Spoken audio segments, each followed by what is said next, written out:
This is 3000 NFL Mock Draft. This is the fourth episode of 3000 NFL Mock Draft, where myself, Kenneth Arthur from Field Goals, and Rob Staton from Seahawks Draft Blog talk about the NFL Draft, college football, the Seahawks, and today maybe get into some cake and cookie discussion.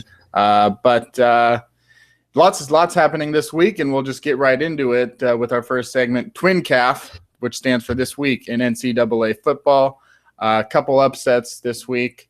Not too many, but two pretty big ones. In the USC was upset by Stanford, and Alabama was upset by Ole Miss.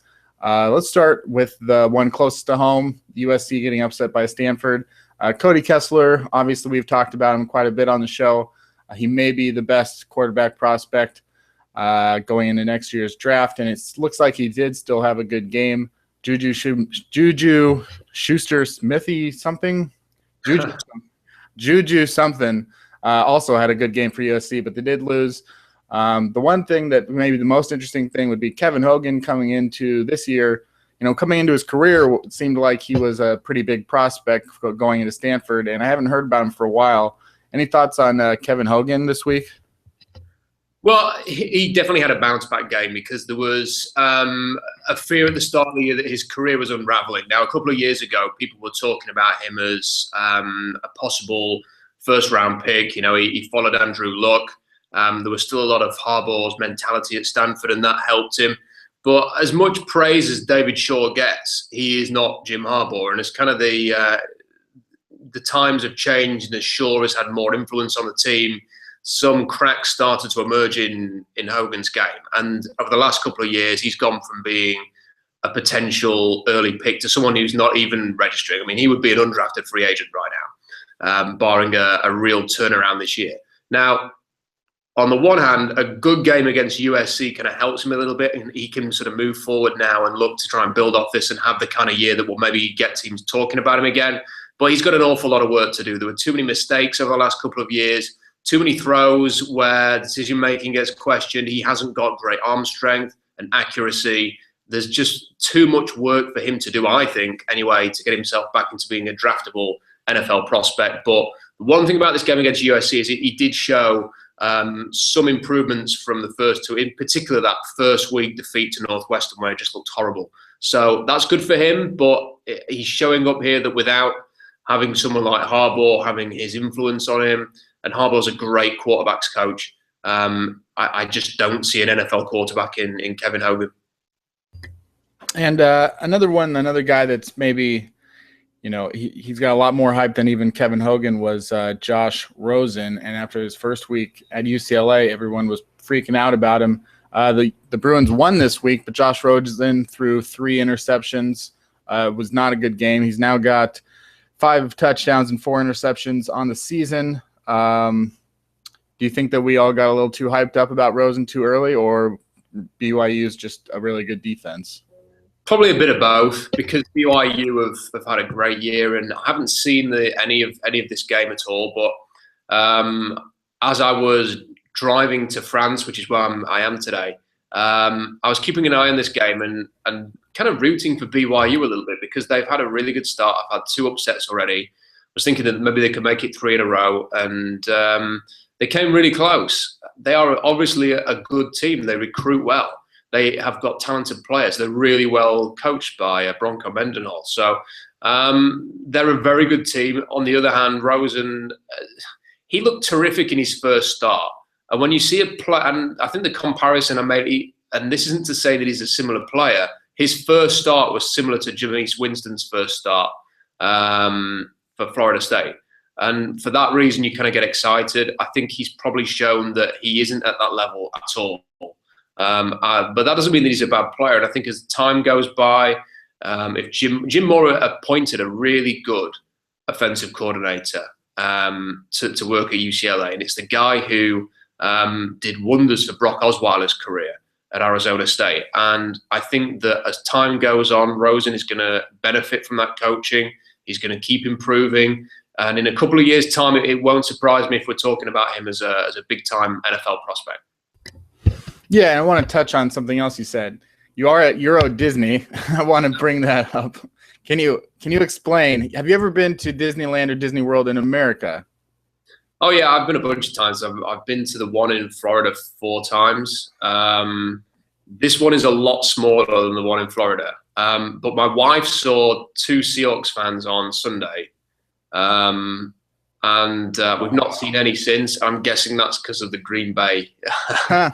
They're probably kind of like that. I won't wear the jersey today or the t-shirt, but I certainly didn't wear mine on Monday. But I cracked it out today and sort of getting on with the week. And yeah, I can't even imagine anyone in the EU ever having heard of Green Bay, No. let alone people in the U.S. Barely even, I think, nobody would know about it for the Packers. And we'll get to that stinking little game a little later on. There was a lot more stuff going on this week. Did you watch the Alabama upset, and did you come across any big notes or interesting things there from either Alabama or Ole Miss?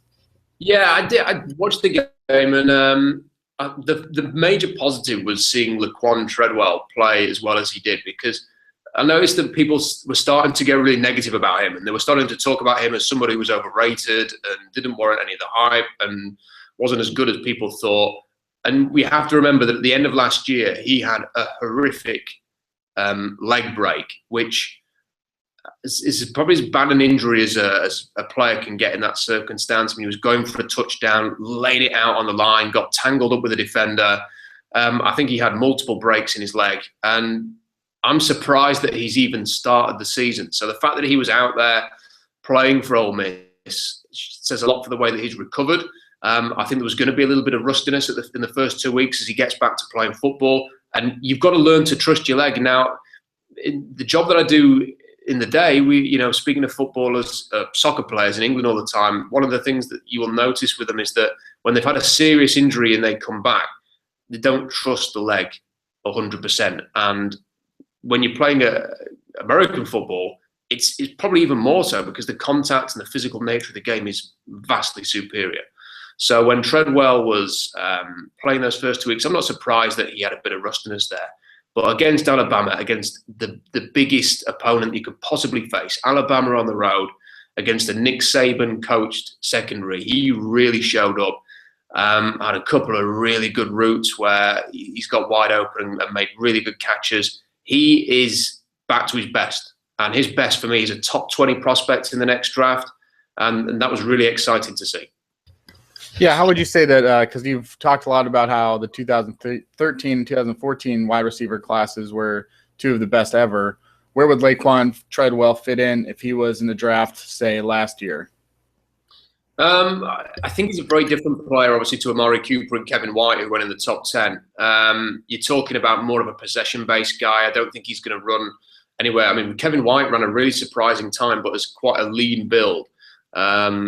And was very sudden as well. So I don't think that Treadwell was going to run as fast as he did. Amari Cooper was a very naturally gifted player, not great size, good speed, but just really natural instincts and a real flair for the game. Treadwell's more, do you know what? If he ends up falling a little bit, and if these mixed reviews kind of have some weight, and if NFL teams are feeling this way about him, he could end up, if he falls a little bit, he could be another Alshon Jeffrey. And if you remember, Jeffrey came into his final year at South Carolina being talked about as a top 10 pick. And then there was issues with was he too heavy? Was his weight too big? The quarterback wasn't throwing him the ball enough, so because it was bad, and his production was down. I think he'd missed some time as well. So in the end, he goes in round 2 and ends up being a really good value pick for the Chicago Bears. Laquan Treadwell could be a very similar player. If he doesn't go in the top 15 pick, someone is going to get a steal with this guy if he can stay healthy. And you're just talking about great possession, reliable, good hands, competitive, great body control. That's underrated in a receiver, just that body control, knowing where to put yourself, knowing how to shield off a defender. So he's got great potential. I don't know if he's going to hit the heights of the top 10, but certainly for me, a definite top 20 prospect. It'll be an interesting conversation for people to have over the year. It seems like dating back to Maurice Claret at Ohio State when he declared for the draft early and then was able to get in, then wasn't able to get in, and it ruined his career in a way, as well as the career of Mike Williams, the receiver out of USC. Those same questions will be asked about Leonard Fournette at LSU, who just had a huge game. I'm trying to pull up his stats exactly here right now, as I have forgotten, But Fournette had a huge game, and people are saying that he's leading the Heisman race. He's not draft eligible for 2016, but should he be? It's a good question, and it's one that I've spent a bit of time thinking about after I'd watched the game, the LSU-Auburn game, which was totally one-sided and a bit embarrassing, actually, for Auburn. But I think maybe they should be allowed to come out as sophomores now, because the game has got to a point where in the NCAA, I think people deserve to get paid. And someone like Leonard Fournette deserves the right to decide whether he wants to get paid for what he can do. Now, he could play in the NFL next Sunday. He could line up for the Seahawks against Chicago and do everything that you would want him to do, barring sort of the usual rookie things about learning to pass protect in a certain way. He is the best player in college football right now. It's not even close. I mean, he's the best. He's got size, speed.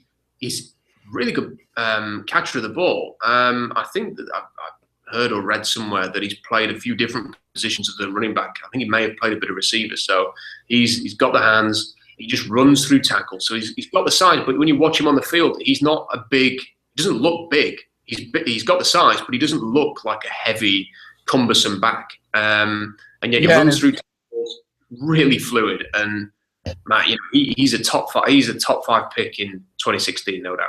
Yeah, he's like the numbers were 19 for 228, an average of 12 and 3 touchdowns, following up 28 for 159 and 3 touchdowns against Mississippi State. I mean, that's pretty ridiculous. He's averaging over 8 yards per carry. And Mississippi State and Auburn, how bad are their defenses, or are they that bad? Well, Will Muschamp is the defensive coordinator at Auburn. So, the ex-coach of Florida and was the defensive coordinator at Alabama before that. And he went there to try and give them a defense that would complement Gus Malzahn's offense. Now, Auburn's offense is horrible, and their defense has not made any substantial steps forward. So, while it is Auburn, and I think they were ranked going into the weekend, they scraped past someone like Jacksonville State the week before, someone like that. So they're not a good team, but it doesn't really matter. I mean, I think Fournette could run against anybody, and if LSU had a quarterback who could throw the ball, then they would be a real national contender. They may still be with Fournette in there and some nice defensive prospects, but he's just unbelievable to watch. And if you get a chance to watch him, if anybody has not seen LSU yet, just make sure you get a chance to watch Leonard Fournette, because he's a star in the making. And one of the great things about it, Kenny, is that he's a mature guy. I mean, he looks old. If you look at his face, he looks like he's 30 years old, and he's not. And then you listen to him speak. He's got a great family behind him. He's very mature. He's a leader. The players in the LSU locker room respect him. He was destined to go to LSU for an awful long time. Just a really, really rounded, terrific, elite prospect. And when he comes out, he could go anywhere. Trent Richardson went 3rd overall.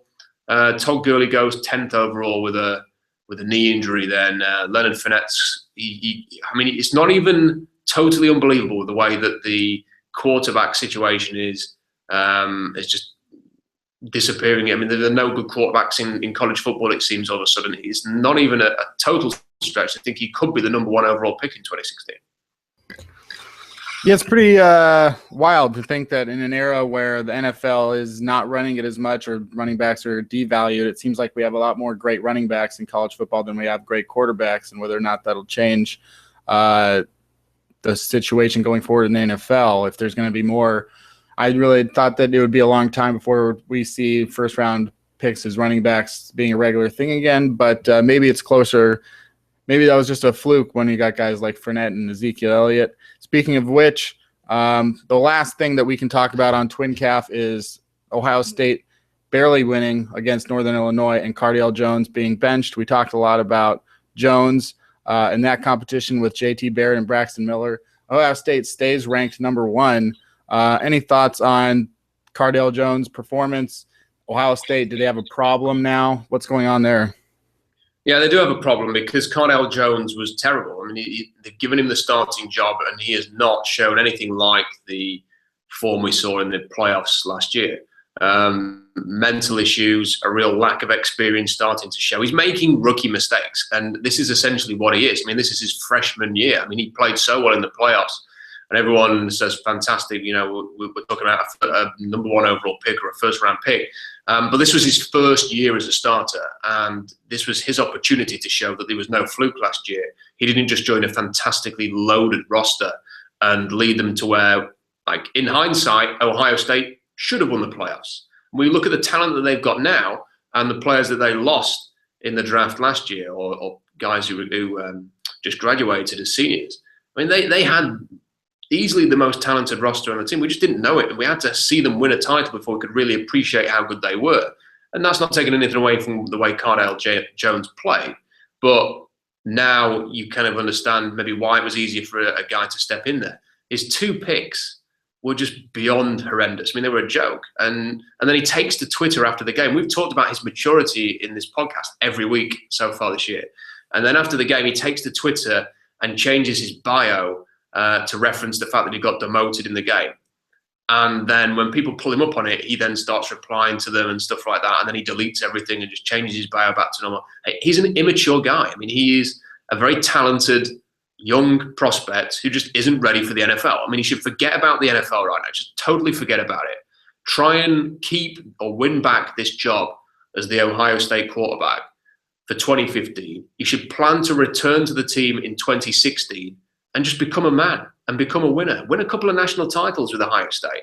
Mature, make better decisions, grow up a little bit. And then think about the NFL in sort of 2017. Play some football for a really great team and a great coach. Don't think about the NFL right now. And I think that's probably impacting his game. Everybody was telling him how good he was after the playoffs. He almost turned pro at the end of last season. Just forget about the NFL right now. Pretend that you are a redshirt freshman and just go for it. And if he does that, he's got a chance. If he goes to the NFL next year, no one's gonna pick him out. We'll have to call that a new segment. That's called Staton the Obvious, where Rob Staton takes someone to task for time to grow up and play better. Staton the Obvious. What do you think? Yeah, I like it. I hope that he is a regular watcher or listener of the podcast. I believe he is. So who isn't? Maybe he'll take on the advice and stay in college, play some football. Every quarterback who wants to play in the NFL should play at least a couple of years, and he will have played 1 full year if he sticks it out as a starter, and I'm not sure he will. Maybe he'll go back to Braxton Miller. Yeah, do you think that if Cardale Jones had gone into the draft last year and if they were just measuring workouts and his combine, do you think he would have actually been able to secure a first-round pick? No, he'd have been a day 3 pick because people would have just said, we've got 2 or 3 games to look at here. He's not mature enough. And while physically he's intriguing, you're not going to take – I mean, if you drafted him right now and put him and said, that's the face of our franchise, you've got to go and lead that locker room, he wouldn't be able to do it. I mean, he's awkward and shy in his interviews. He was interviewed by Taylor Decker at, I think, the SEC Media Day or the SEC Media Day. And he said it just seemed really awkward, even around a teammate. And he's just not ready. He's not ready. Yeah, he's from Cleveland, Ohio. He seems perfect for the Browns. I'm sure that'll probably happen somehow. Let's move on. Let's take a little bit of time to just sort of ask Rob what Rob's watching. So did you see anything in any of the games that you watched this week that stood out to you? I mean, the big thing, obviously, we talked a little bit about the Alabama-Ole Miss game, and people are calling it an upset, and which is, I guess, right, because Alabama have been so good for so many years. But I think we have to realize how much talent is on the Ole Miss team. So we've talked about Treadwell. They've got Robert Kemdichi, who is not a big production guy, but teams are going to love him because his combine's going to be fantastic. They've got a guy called Tony Connor, who is a safety. He's going to be out for a few weeks. He's someone to watch as well. And he's big, so 6'1", 215 pounds. So if Seattle fans want a big safety to keep an eye on, then when he gets back in about a month, he's someone maybe to have a look at. They've got a linebacker called CJ Johnson, who is going to make it in the NFL. They've got a decent offensive line. They are missing Laramie Tunsil at the moment. But Ole Miss have had fantastic recruiting classes for the last 2 or 3 years. Among the best in the nation under Hugh Freeze. For stretches last year, they threatened to go unbeaten. They look really good now. Hugh Freeze is an interesting guy. So while it is a surprise, it kind of isn't. Alabama's taken a step back. They don't have the quarterback. They don't have a defense which is quite as good. They're not loaded with NFL talent quite as much as they have been in the past. They still got one or two guys who go in the first round.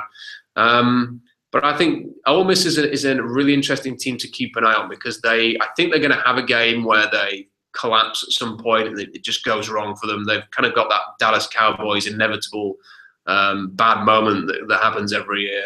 They've got that kind of feel to them, but they are a really, really good team, and I think that Alabama's going to lose another game between now and then.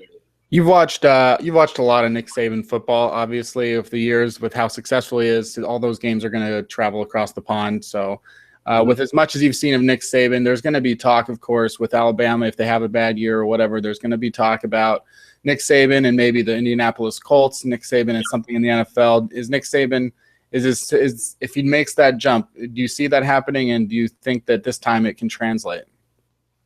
I think there's a very good chance of it happening. I think that he will look at this Alabama team right now and feel that maybe he's done what he can there. And that sort of relentless winning every year, it's just unsustainable. And if Pete Carroll would have stayed at USC, he would have hit that moment. And I think Saban's hitting it now as well. The Colts job will interest him, because I think if he goes to the NFL, he will want a quarterback. And he's going to get a great one in Andrew Luck. And he can then focus on the defensive side of things and try and get them going there. I think that would appeal to some of Indianapolis, because their defense is again poor, even though they currently have a defensive-minded coach. I saw the Jets game last night when I watched this morning, and that they just look like a team that is just blowing they had no idea how to deal with Todd Bowles' scheme. It's like they'd never seen any of the Arizona games over the last 2 years. And I think they'd be enticed by someone like Nick Saban. And the other thing I was thinking over the weekend, Kenny, and I don't know what you think about this, is that when you were watching Philadelphia struggle like they did against Dallas without Tony Romo, did you not just think that Chip Kelly was still on the sidelines thinking, it was so much easier in college when I could just draft in a load of athletes?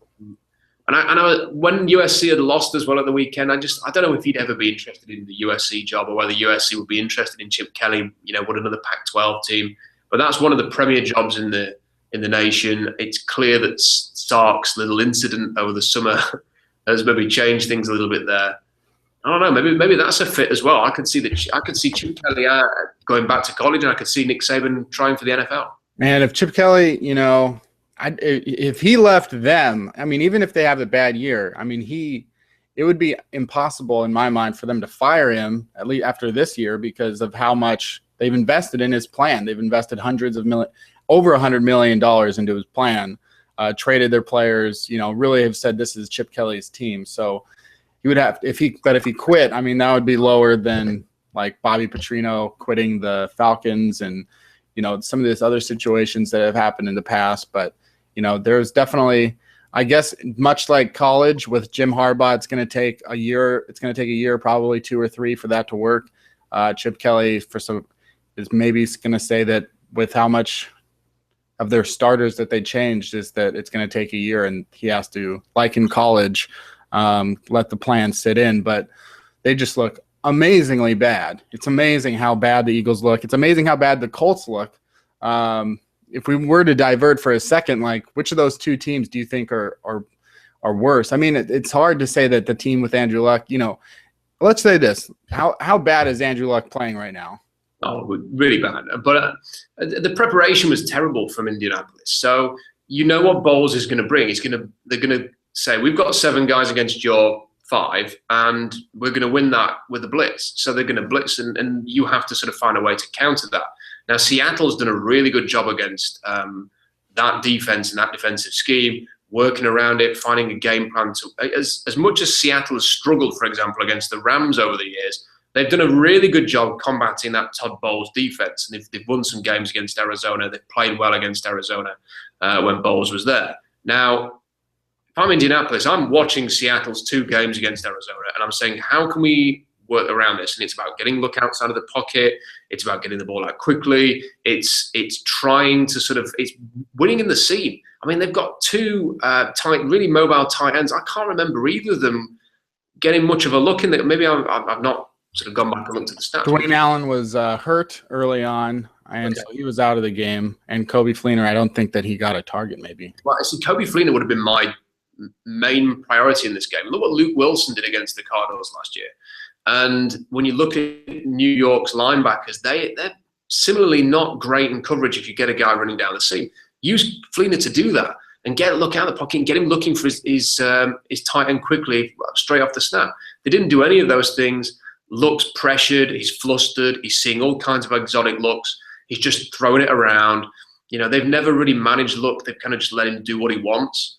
And that's led to a lot of turnovers. And he's a turnover machine. And then, fortunately for Indianapolis, they get to play in the weakest division in football. So I think they've got the Titans next week, and they've got a really comfortable schedule coming up. So they went 0-2 to start the year last season. I think they'll probably bounce back from that and end up having a 10 or 11 win season. But they should be doing so much better. And I think that they will respond. The Eagles, on the other hand, they're just awful. They're just really, really bad. And the changes that Kelly has made has not worked. And I think that he may well be thinking to himself now, this is my plan. This is what I wanted to do. I've got the keys to this now. They've put everything in all their trust in me to build the team to do this. I've dramatically changed this team, getting rid of so many players, keeping Riley Cooper, but getting rid of everybody else. And this is the product I've put on the field. The natives are restless. They're booing the team. I think that there is soon to end for Chip Kelly.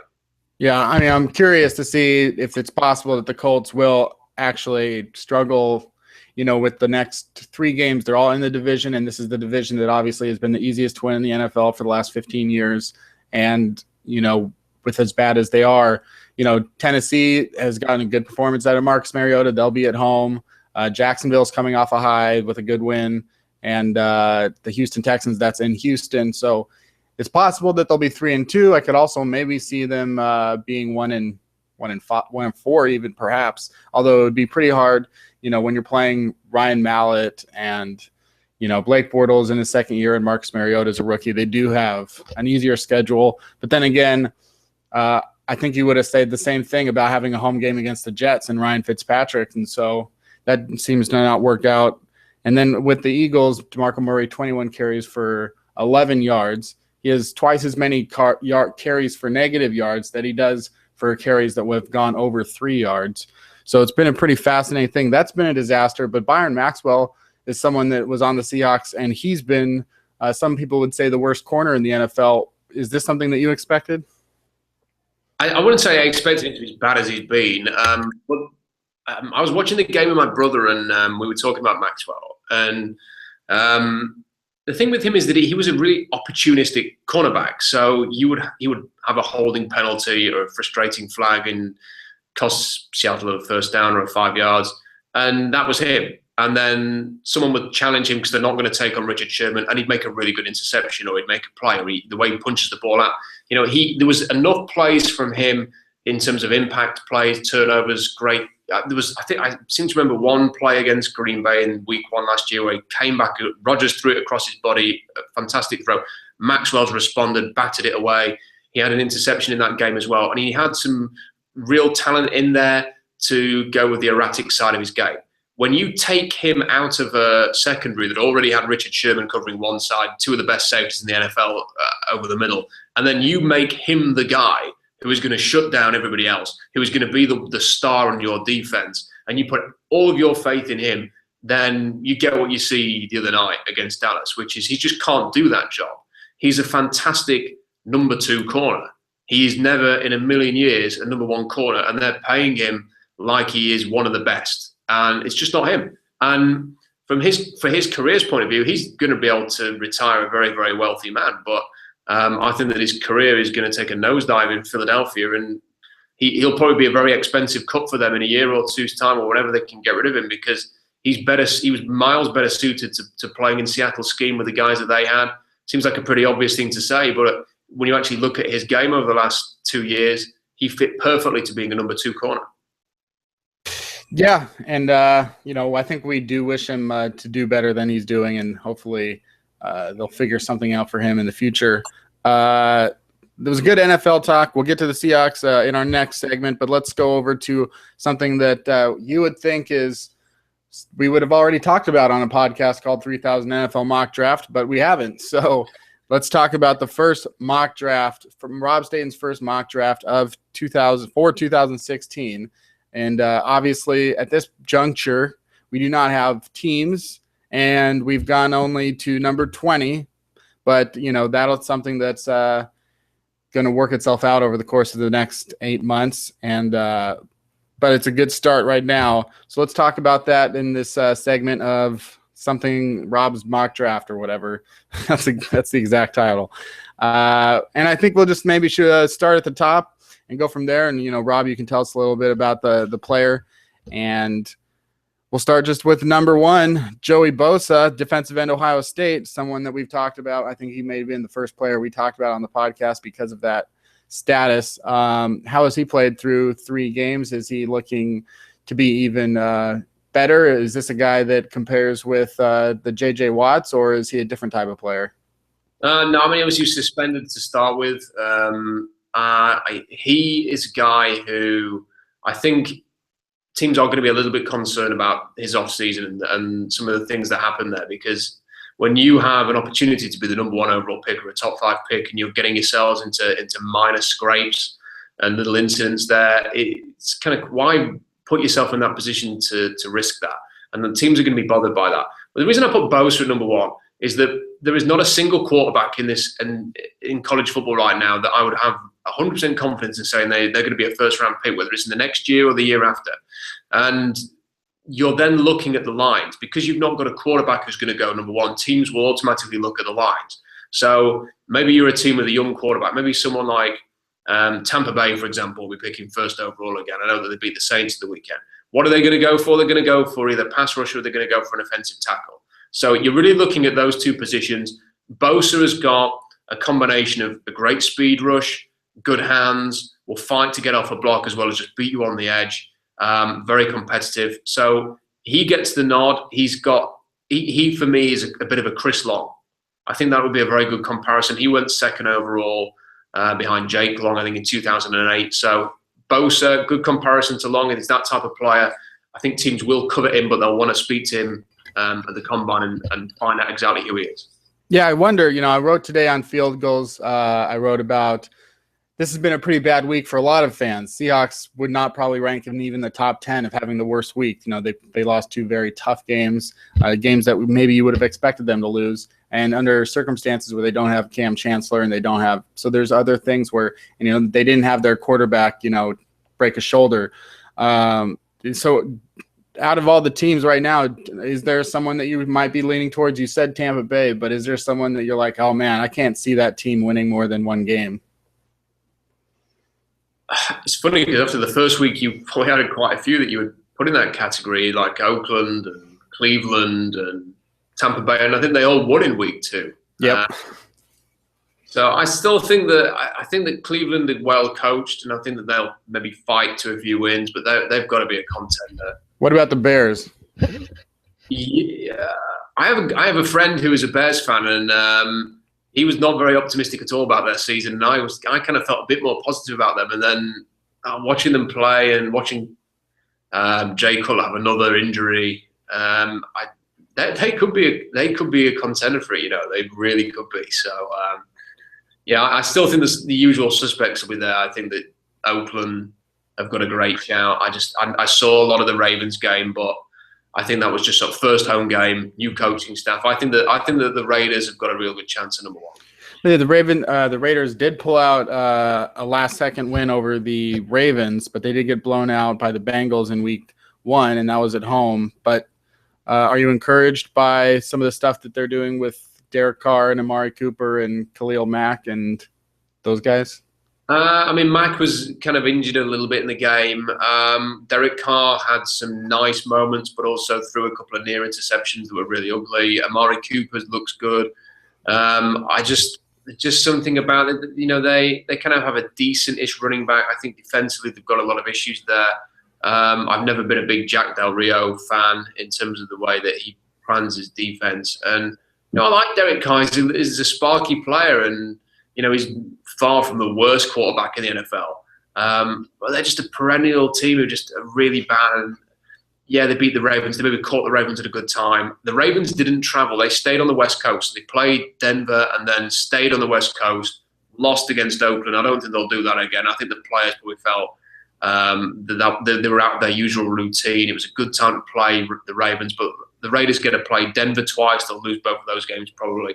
They're going to play Kansas City twice. Again, may lose those two. And San Diego twice. What an odd choice. What an odd choice for a team with millions of dollars to just stay on the West Coast. I mean, what's a 3-4 hour flight? Just do the flight. So number one, Joey Bosa, maybe he'll be in Oakland, maybe somewhere else. Then let's go into, I'll do my best to pronounce names from here on out, but there's only so much I can do. I promise. Let's tag team these guys since they're both tackles. Number one was Joey Bosa. Number two, Laramie Tunsil, offensive tackle from Ole Miss, just had the big win. And number three, Taylor Decker, offensive tackle, Ohio State. What made you lean Tunsil over Decker? So Tunsil's just got everything you want in an offensive tackle. Was a really high recruit. He's currently not playing for Ole Miss because there's a little bit of a dispute there. One of these like Robert Quinn. Did he get some benefit? Some financial reward. So he's not playing, and he probably won't play this year, which is a shame. But I suppose it keeps him away from injury, and he did have a nasty injury towards the end of last year, so he can focus on getting healthy there. Let's see what shape he turns up at the combine if he doesn't play all year. But he's got a complete skill set for offensive tackle. So as I mentioned. So the top two prospects aren't playing because they are bad people or something. Not bad people, but maybe making some bad decisions. They made some mistakes. But Tunsil is the complete left tackle. And as we mentioned, there's no quarterbacks there. There's no receivers that I want to put that early. That's a position that's been drafted early recently. There's not another defensive end that I want to put next to Bosa that high. So on pure talent alone, I think that Tunsil's got a chance of going in the top 5. So I put him at number 2. And then at number 3, I really like Taylor Decker. He's got a sort of likable personality. He's kind of fun. Real, how we would say in England, is it's kind of like a working class mentality. Is that he's going to turn up every day. He's going to work hard. He's going to do his job, and then he's going to go home. And then the thing about Decker is that you watch him play for Ohio State, and he's not the most athletic offensive tackle. Maybe kind of like a Jake Matthews style athlete. I think teams will like him at the very least as a right tackle. So he's got the potential to play right or left. And I think he's going to go a bit higher than some people are suggesting. I like Taylor Decker. Why do you think that, with like Eric Fisher, it looks like, is he hurt? Is he actually being benched in Kansas City? Not a lot of high marks for guys like Luke Joeckel or, Jake Matthews in his first couple years. Why do you think that it's so hard to get tackles right? I think it's pretty simple. The league, as we're seeing now, is trying to look for athletes to play on an offensive line. And the reason for this is because for the last 10 years, the best athletes in high school have wanted to play defense. They've just gravitated towards playing defense. They want to be the ones doing the hitting, not getting hit. So what you're finding is a lot of the top athletes are playing defensive line, not offensive line. They're flooding the market in college. And then we're now sort of in the last 5 years starting to see those players filtering into the NFL. And college offensive linemen are nowhere near as athletic as their defensive counterparts. So the NFL, and in fairness to Seattle, they were ahead of the curve on this, are looking for guys who can match up athletically to the great defensive players who are coming into the league. And that means having to look at defensive prospects who chose to play defense instead of offense, who can then turn back to the offensive line, which is what a lot of college teams are starting to do. Cameron Irving, who was drafted in the first round by Cleveland last year, started off on defense. They moved into the offensive line. So even college teams are now converting their defensive linemen who are kind of spare, that are not the elite guys, into offensive linemen. And what we're seeing is that Eric Fisher was just the best athletic offensive lineman in the draft. That's why he went first overall. Luke Joeckel was a better player, but he wasn't as good an athlete as Eric Fisher. The Chiefs took Fisher because they wanted that great athlete to come up against the best speed pass rushers in the NFL.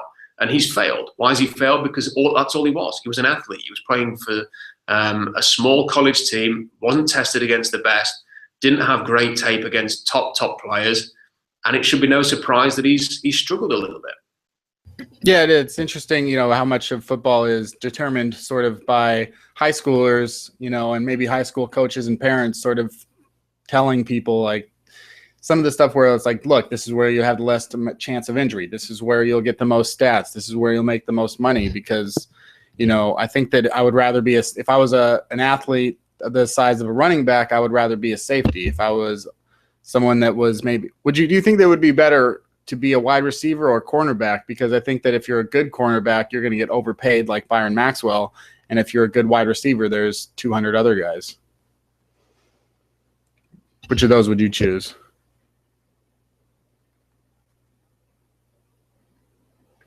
You might have Frozen Rob. It's a new segment on the show called Frozen Rob.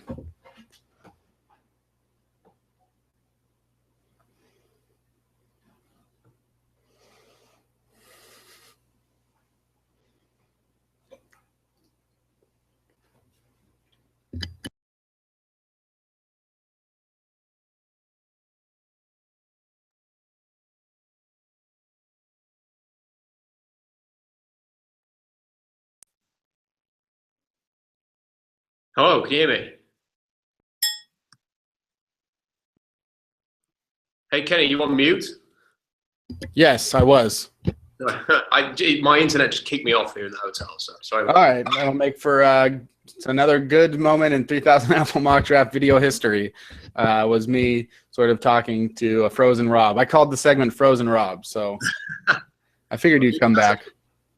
So yeah, what we were talking about was sort of that positionality and where talent is sort of leaning one way or the other. Wouldn't you rather be a good? I think at this stage, I'd rather be a good cornerback than a good wide receiver because a good cornerback like Byron Maxwell can get overpaid, whereas a wide receiver, the pool is just so flooded, isn't it? Yeah, it's a thing where I think we may see a swing back to this. So I think that players may start to get the advice that, look, the NFL wants athletic offensive linemen. So they're going to recruit these guys. They're going to look for these guys. And I think that we may see a swing back to this, but I think we're maybe 2 or 3 years off it. And then the high school guys have got to go and play offensive line in college. And then the whole set. A lot of focus has been on, well, look, offensive linemen are just not being coached right in college. And that is the issue. And to a certain extent, that's true. Spread systems have had an impact there. But I think the bigger problem is more a case of just the best athletes in high school want to play defense in college. And that is the way that they're going. And until that changes, we're going to have an issue there. Yeah. So the top 3 picks, Joey Bosa, Laramie Tunsil, and Taylor Decker. Number 4, Robert Nkemdiche, defensive end, Ole Miss. That means that out of your top 4, you've got 2 defensive ends, 2 offensive tackles, 2 from Ohio State, and 2 from Ole Miss. So what did Robert Nkemdiche do to get suspended?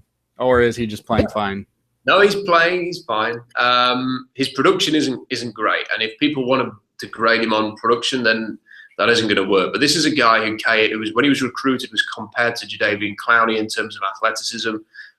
We have seen some incredible athleticism from Nkemdiche. He will go. I mean, if Ziggy Ansah can go in the top 5 of an NFL draft, then Nkemdiche's got a chance as well. He caught a pass in week 1 down the sideline and ran it in 30 yards and looked like a tight end. When he's rushing, he's a beast. And people are marking him down because he's not a 10-sack guy. Forget it. He's a quality defensive end who teams are going to salivate over when he gets to the combine. We'll round out the top 5 here, and then I think we'll go into more of a lightning mode because we don't want to take 2 hours doing it on this or anything, but we'll have plenty of time because we're going to go over these mock drafts constantly. So number 5, you have Tre'Davious White, cornerback LSU. I'm not sure. Maybe we mentioned him. I don't know if we've mentioned him yet, but Tre'Davious White, top 5 is great for any cornerback. Is he a great cornerback? Yes, he's the next really good one from LSU. Jalen Collins turned pro because he feared that he was going to lose his job. Even though he had a really good year, the next crop of LSU guys were even better. And part of the reason for this is Tre'Davious White. They have a little ritual, Kenny, at LSU where they give the number 18 jersey to a player who is considered the most respected, the most hardworking, generally one of the better players on the roster every year. And Tre'Davious White was voted to have that honor this year. When you watch him play, he is tight in coverage. He has good size. He's physical. He's everything that the modern NFL wants in a cornerback. If he doesn't, he's going to be battling with Eli Apple to be the first cornerback taken in this draft. Tre'Davious White is a fantastic player who teams will love because of his character. And for me, I have no issue at all putting him this high. I think that he's a great combine away from being a surefire top 10 pick. So I can't wait to hear more about him. And, the Seahawks are 0-2, so you said they need cornerback help. They just need to get that top 5 pick, and we got him. Yep. So that's the top 5. Let's go 6 through 10. Jack Conklin, tackle, Michigan State. Jalen Smith, outside linebacker, Notre Dame. A'Shawn Robinson, defensive tackle, Alabama. Sean Coleman, tackle, Auburn. Eli Apple, we've talked a lot about him, cornerback, Ohio State. Which of those 5 guys do you think you are maybe most concerned about? I'm most concerned about probably A'Shawn Robinson, just because he's, again, not a big production guy, but also he's not really hit his best so far this year. So I think there's a little bit of, he could be a guy who falls a little bit, although he's still a very, very solid, big guy who can rush as well. Sean Coleman's he obviously had cancer, so he's had to recover from that, and that may well, teams will want to check his health out, and let's keep our fingers crossed that he's good, because he's a great guy and deserves all of the success he gets. I have no concern at all about Jalen Smith, who's an explosive linebacker, and Jack Conklin, just a really, really good, moves people out of position in the running game, really, really good offensive lineman for Michigan State. All right, so moving on to 11 through 15, we've got Jermaine Ifedi, tackle, Texas A&M. Laquan Treadwell, wide receiver, Ole Miss. Michael Thomas, wide receiver, Ohio State. DeForest Buckner, defensive end, Oregon. And number 15, Ronnie Stanley, tackle, Notre Dame. Which of those guys is going to have the best combine? I think that Michael Thomas, out of those guys, will have the best combine. Size, speed, sharpness, fluidity, suddenness. Is just a really, really terrific, underrated receiver who will never get the props he deserves, because he plays on a team that doesn't. Urban Meyer has never had a genuine number 1 receiver, so he puts up like 1,500 yards. So he's got a real good chance. The others are pretty. I'm not as high on as Ronnie Stanley as some people, but he's a guy who can move across the line, and tackles are going to go early, I think, in this class. So I expect that he's going to go early. DeForest Buckner, better than Arik Armstead, who went around that position to San Francisco. Not as good an athlete, maybe, but a better football player. And Jermaine Ifedi, just a really, really good. Gone from right tackle to left, so let's see how he does this year, but just a very intriguing player. And the final 5, Darren Lee, linebacker, Ohio State. Tyler Boyd, wide receiver, Pittsburgh. Sean Oakman, defensive end, Baylor. De'Runnya Wilson, wide receiver, Mississippi State. Eric Stryker, linebacker, Oklahoma. Which of those 5 players is most likely to end up on the Seahawks? That's a good question. Eric Stryker, just because I don't know if Eric Stryker is going to go in the first round, let alone the top 20. But I put him at the end of this because it's a first mock draft. And I just like everything about Eric Stryker. I like his personality. People go on. There's a great article about him on ESPN. If you go and dig it out right now, about the way he called out some race issues within college, and the approach to black players within a lot of college teams, how they're sort of treated on a game day and how they're treated every other day of the week. So go and read that. Go and watch him play. He's an explosive, just a fantastic athlete, playmaker, always around the ball. May get converted to safety, and he's big enough to play strong safety. So if the Seahawks are looking for a Cam Chancellor replacement, then he is somebody who could be in play there. He's just a really, really good player. Probably isn't going to go in the first round, but I just, what the hell, I'm going to put him in there anyway. I love it, and I like the name Stryker, so why not? Seahawks Stryker. There you go, alliteration. Who doesn't like a good alliteration?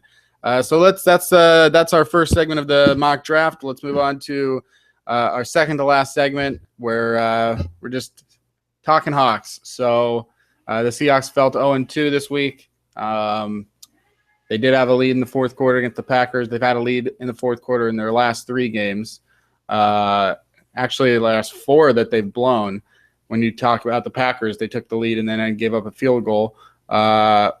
Is there what did you see in the game? What concerned you the most, and what was the best? Like, what's the difference? What's the opposite of concern? What concerned you the most, and what gave you the most optimism? What encouraged you the most? Encourage would be the opposite. I think. What concerned me the most was that I think that the Seahawks are in a position now where I think their best weapon on offense is Russell Wilson. And Russell Wilson's ability to be an all-round playmaker in a way that they have not used him since probably the back end of the 2012 season, which is to make him the centerpiece of the offense. And I think that day is getting closer and closer because Seattle's been really conservative in the first 2 weeks, and there has been a lot of running from their base formation, which is the read option now. And teams are just saying, we're going to take that away. We are going to plan to defend the read option run with Marshawn Lynch, and we're going to make you throw the ball. And it's taken Seattle 1.5 games to think, hang on a minute, this isn't working. Teams are playing it well. Let's just put the game on Russell Wilson for a little while. And then you have Wilson sort of scrambling around, breaking off big runs, throwing it superbly. That touchdown, the throw to Baldwin in the end zone was fantastic. The little underneath throw to Fred Jackson for the touchdown, fantastic again. Now, Seattle's not going to go away from Marshawn Lynch, but teams are just selling out to stop Lynch now and having a bit more success than they've had in any of the other years that he's been in Seattle. It's probably time to just say, we're going this way anyway. Let's just put a little bit more on Russell Wilson to start the game and try and make him the playmaker now and allow that to open up the running game later on. It just seems that way. And do you know what? You just traded your first-round pick for Jimmy Graham. So use him to be part of that Russell Wilson, making Wilson more of a focal point is also using Graham more as well. And it's all right to throw it to him in a one-on-one. And Wilson's got to know that. I just feel that is from next year onwards, Seattle's offense is going to be about Russell Wilson. And maybe they just need to embrace that now. And that doesn't mean stopping your identity completely. It just means accepting what the situation is. If you want to win games. Yeah, I mean, when they went on the run to give themselves the lead, it did seem like, they didn't have Russell Wilson keep the ball at all in week 1. And then week 2, he starts to keep the ball a little bit. He does the whole thing where he can run for 70 yards and throw some nice passes. There were some off passes. Did you see Russell Wilson playing better or worse than he did last year? It's hard to say. I thought that some of the throws he did in this game was as good as we've seen. And I think that he needs to get into a rhythm that he's not found yet. And I think that's partly because, again, the play calling and the game plan has been incredibly conservative. It was incredibly, and like you kind of expect when you see being conservative in preseason, you think, well, they're keeping everything up the sleeve, and then they haven't revealed anything, and they don't seem to know what to do with Jimmy Graham either. So it makes you wonder, like, what is the plan here? And then when you see Wilson doing what he did, and look how it opened up a few holes for Marshawn Lynch in that second half as well. I just want to see in this next game a bit more focus on getting Wilson out of the pocket, making him the focal point, running him a lot more, because that is Seattle's best chance to score points right now. And it may be that in 6 weeks' time, that's back to Marshawn Lynch. But right now, just be a bit more creative with your quarterback, and let's just see that, because Seattle are just not really threatening anybody by running it out of their base read option when Wilson isn't even thinking about keeping one.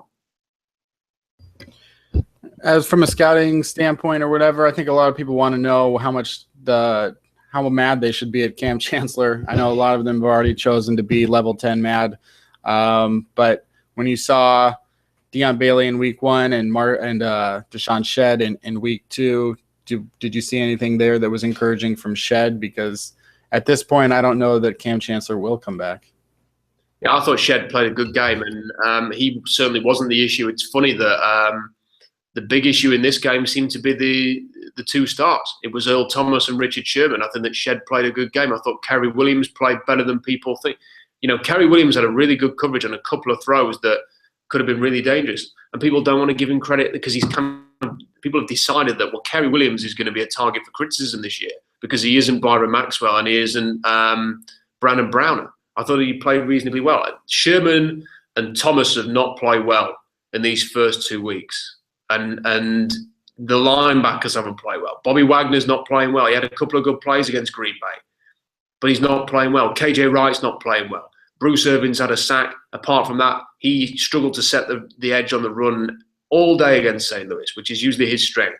So when you've got issues like that and it's your star, your big names, the guys that you have paid or drafted in the first round who aren't performing, it's not going to be it's going to be tough to win games against anybody. So Deshaun Shed did well. I didn't think that Bailey did too badly the week before. The big names have got to step up next week. Yeah, it's pretty wild. I don't know, how could this be such a vast difference week to week? And there's going to be a lot of speculations about the amount of games they've played in the last 3 years because these guys haven't missed very many games, if any. I don't think Earl Thomas or Richard Sherman have ever missed a game. And they've played 8 more games over the last 3 years because of the playoffs than anyone that hasn't made the playoffs. So that's going to take a toll. Maybe they're a little bit more injured. And then, there are going to be the people that say, that Cam Chancellor was the glue that holds everyone together. I try to stay away from the mysticism and the theories of things that are intangible and unprovable and sort of nice for articles, but not necessarily any truth to it. But he was the defensive captain. Do you hold any truth to the fact that maybe on a team with so many egos and personalities and big contracts, that someone had to be there to maybe, at a time tell, Richard Sherman to shut the hell up or, Marshawn Lynch to speak up? I think that definitely there's a loss of not having Chancellor in there without sort of having been in the locker room. It's hard to say what exactly that is, but when you have a guy that is so well respected and has been praised by numerous people, it's fair to say that he had a pretty big role in there, that he's a loss. But I think there's a bit of realism here for everybody. Seattle, on another day, if let's just say that they play that last St. Louis drive again right now, there's every chance that they get a stop there, they win that game. It's not a great performance. It's a bit ugly, but they win the game. They're 1-0. On another day, I don't know, maybe that deep shot to Doug Baldwin, maybe he catches it downfield. Seattle goes and scores a touchdown there. They go and win the Green Bay game. It's pretty easy to sit here and feel down at an 0-2 Seahawks team and feel like they lost both games and were poor in both games. Do you know what? They had a chance to win both games. They could easily be 2-0 right now. And they've got a 3 out of the next 4 games at home. They get what a gift that Dallas Cowboys game that seemed really, really difficult a few weeks ago is now going to be with Brandon Weeden throwing to Terrence Williams and not Tony Romo throwing to Des Bryant. And by the way, they haven't got DeMarco Murray anymore. And there's every chance that they may lose a couple more players between now and then. They've lost their best cornerback as well. Orlando Scandrick's out. So the sky is not falling. Seattle could be 2-0. They could be 1-1. They're not. They're probably going to win this game of the weekend. As soon as they get one win on the board and they prove that they can win without Cam Chancellor, and then they win the next week and they prove that they can do it twice, I think people are going to stop talking about him and he's going to think, I need to get back there and be part of this team. Yeah. I mean, like I was telling someone else, bad teams don't lose like this. This is how good teams lose. And if you go on the road and they could have won both games, bad teams don't have fourth quarter leads on the road to, two teams that in one case, these were the 2 worst possible matchups for Seattle to start the season. They weren't prepared to stop Robert Quinn and Aaron Donald and Michael Brockers and the best defensive line in football and Alec Ogletree. They weren't prepared to, stop Aaron Rodgers at home in the fourth quarter when he is just on point. So, those are the 2 best things. So, every single team in the NFL is prepared to beat Jimmy Clausen. So I think that it should probably – I would love to see a 35-0 win this week that sort of really eases everybody at once. And then the next week they've got the Detroit Lions, and they have played pretty awfully right now. and they aren't really getting good performances from Stafford. What's that? Stafford's hurt at the moment, isn't he? Stafford is questionable, so because of a ribs injury, and sometimes that means that they'll play, and sometimes it means they'll miss 2 weeks. So I think that there is a chance that they will be playing Dan Orlovsky, but we'll see. With this one, but I think 2-2 was always something that seemed very real on the schedule, and then they'd go to Cincinnati, and that could be. But if they go to Cincinnati with 2 wins under their belt, I think they'll come out a lot more ready to play them. Do you have any thoughts at Seattle at Cincinnati? Well, I think that if let's say Cam Johnson, that might be the game that he returns. Maybe watching Seattle defeat Detroit Monday Night Football, perhaps convincingly, to go to 2-2 and to feel like they're on a roll again will encourage him to get his backside into the building and be a part of this year, because he isn't winning any battles now. I mean, the best thing for him is to come back, have a tremendous year, help the team. Do you know what the best thing for him to do is turn up this week, win the next 2 games, and then say, look, you needed me in this building to win these 2, to go to 2-2, to go and prove that point and to play out the rest of the year, and then come back at the end of the season and say, look at the impact that I had. Now give me some more money this year. Give me a new contract. That's the best possible thing that he could do, is get in this week and do that, because all he's going to do is lose money from now on. Turn up and prove that you were the reason for this team getting back to work. And if he doesn't, then I think going 2-2 will encourage him to get back for that Cincinnati game. If they don't, hey, you've got a game against Andy Dalton. You've always got a chance when you're playing Andy Dalton. Absolutely. Yeah, so hopefully, he could just come back, and a break on Twitter, and he's back, and then we're moving on. But it does seem like it's going to be tough if they're not talking even. So I don't even know. Moving on to the Twitter mailbag or whatever, which is the name of this segment. We asked the people on Twitter for some questions. I want to encourage them to do it. We're not getting a lot of questions, but as we move on, I know we'll get more and more. So let's take some of those. George McNair at NFL Draft NIX, NFL Draft Knicks. You get 1 repick from the Hawks 2014 draft. Who do you choose? His suggestion, because you may not have the whole 14 draft right there in front of you, was something that I think you already endorsed, which is Joel Bitonio instead of Paul Richardson. So what are your thoughts there? Yeah, that's exactly the guy that I would pick. I mean, I had Bitonio as a top 20 guy. Mocked him into Seattle in round 1 that year. I think it made a lot of sense, and it certainly does now. I mean, when you look at him, the way that he played in college at Nevada, he wasn't playing bad teams. So he looked really good against UCLA, who had Anthony Barr, and looked really, really good that year. And Cassius Marsh, I think, as well, and looked really, really good.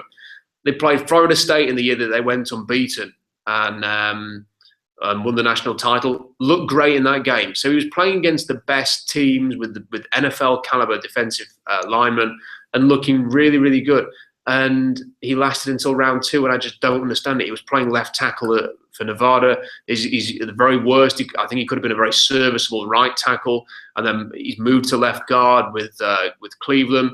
Looks fantastic, and that pick for me looks like an awful lot of sense. And Seattle's plan in that draft just seemed like they were so focused on getting Richardson that they kind of fought the draft a little bit there.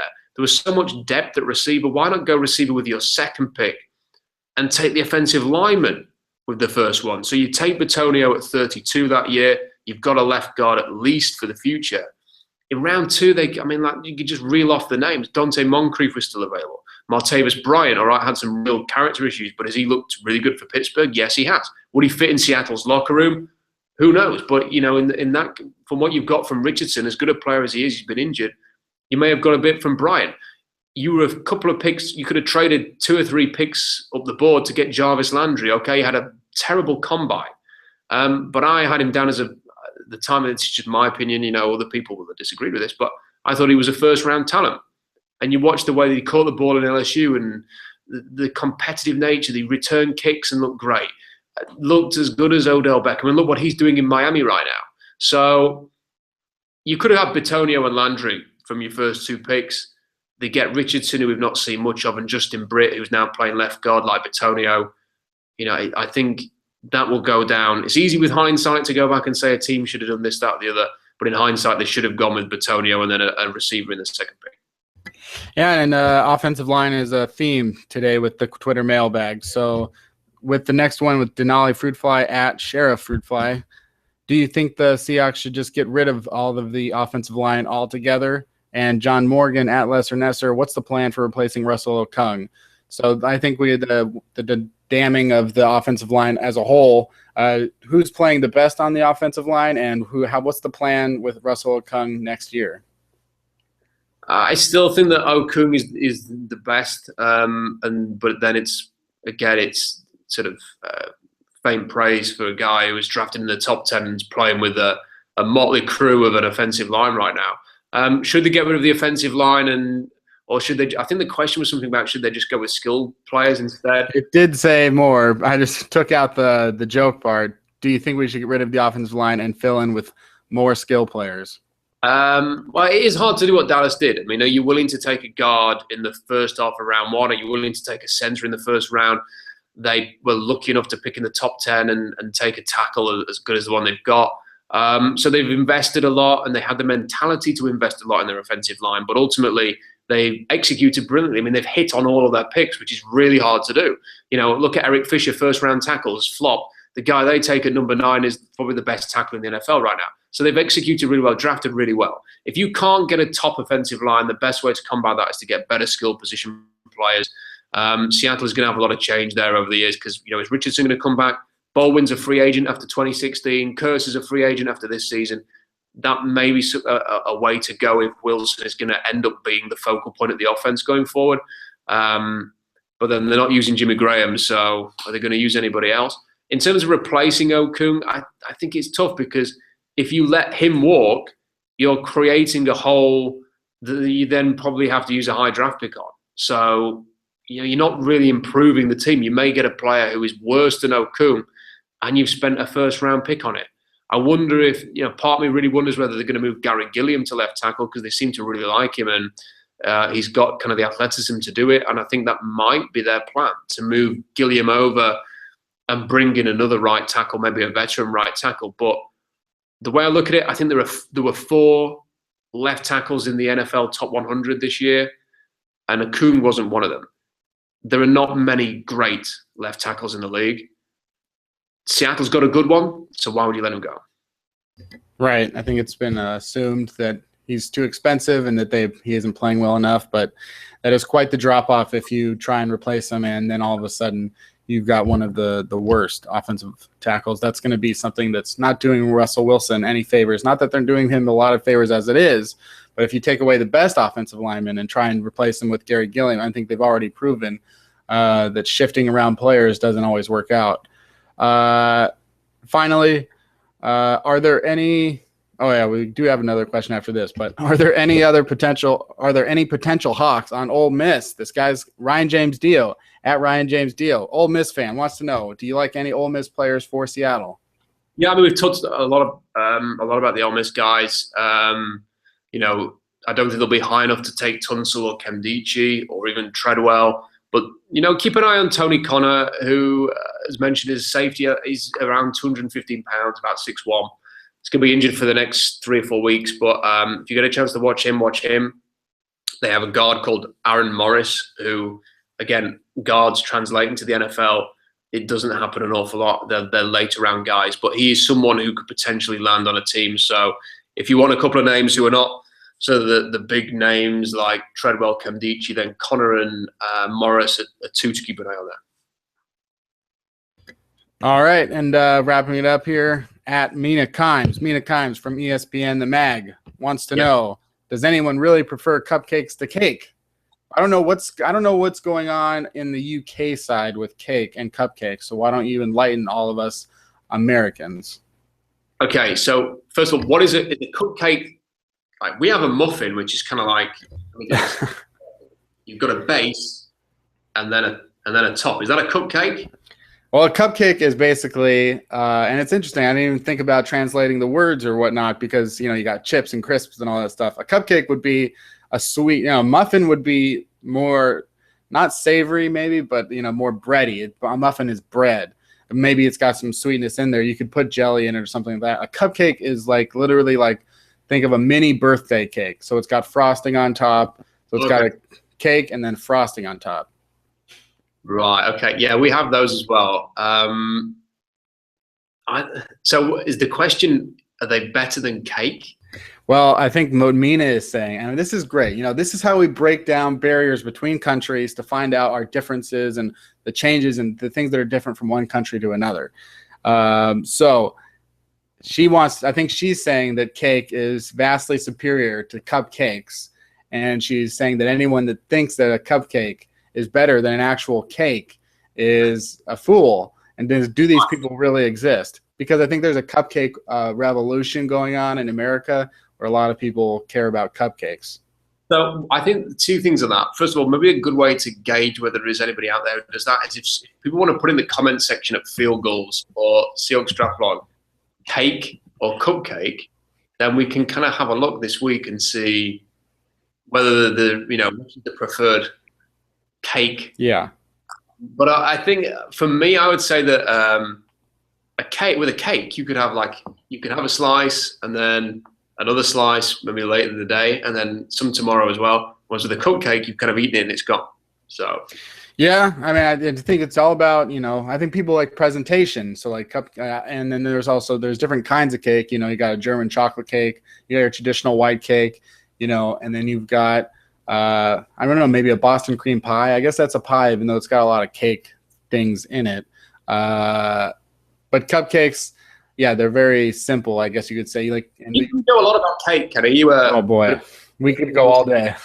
We could go all day. I really want to do like a food podcast or a food something. I look at food probably 2 to 4 hours every day. That's part of my day, is looking at pictures of food. If you go to the subreddit rfood or rfoodporn, go to Yelp and search out all the places in your area and just look at the pictures a lot. I do know some British friends here in LA that even they say the food in the UK is quite bad. Do you agree with that? Yes. I mean, we are not known for our food. So like our national dish is basically some chips, as you would know them, fries, but they're kind of fries, yeah. They're kind of big fries with a fish. So a fried fish. It is called, and it's a very imaginative name, fish and chip. But that is basically our national dish. And when you compare it to maybe some of the French cuisine or some of the Southeast Asian cuisine, it's not exactly, it's more of the Oakland Raiders comparison. They're picking for the fish and chips is picking first overall next year, let's say. Yeah, but I would say that, like an English breakfast is probably like your Khalil Mack. I mean, people do talk a lot about an English breakfast. It looks good. I have bangers. They got some bangers over here at the local grocery store. I go buy them. Those are pretty good. And then we had one more regarding cake which is at Guns of Low. Is cheesecake really a cake or is it a pie? Do you guys eat cheesecake in Britain? We do have cheesecake over here. Is it a cake or a pie? I don't know. I'd say it's probably a pie. I would say that it's a cold pie because it's like if you have like a Boston cream pie, it's just the Boston cream pie, but it's like colder. I mean, cheese, the filling is different, but it's still a cold filling. Yeah, it's a pie. I'm glad we cleared that up.